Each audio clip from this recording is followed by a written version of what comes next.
Senyor Rizal. May naghahanap po sa inyo, Senyor Rizal. Tanghali sa inyo. Tanghali sa inyo. Ako nga po pala si Pio. Pio Valenzuela. Ano pala ang iyong packet na punta ka dito sa Dapitan? Pinapunta ako dito ni Senyor Andres Bonifacio.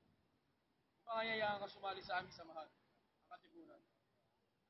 Ilang beses ko bang ulitin sa iyo ang aking sagot na hindi? Bakit?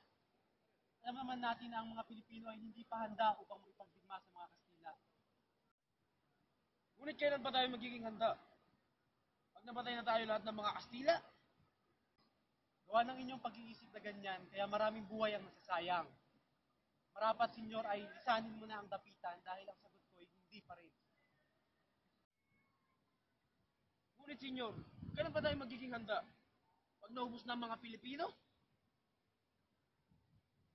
Marapat, senyor, ay bigyan mo ko ng oras upang pag-isipan itong lahat. Maraming salamat, senyor Rizal.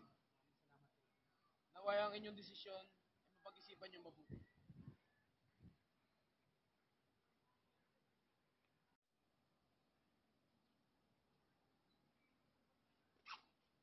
Senyor Rizal! Magandang tanghali, senyor Valenzuela. Magandang tanghali rin po.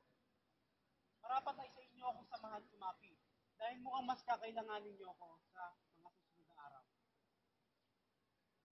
Magandang desisyon, senyor Rizal. Hindi ka magkakamali sa desisyon mo. Sana nga, hindi ko pagsisihan ang aking desisyon. Kasi itong magandang balita para kay Senyor Andres Bonifacio. Hindi tayo magtuko, senyor Rizal.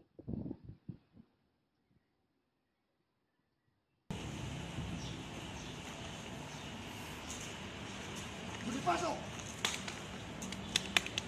Hey! May maganda akong balita sa'yo. Salig na daw si Dr. Fernan sa atin.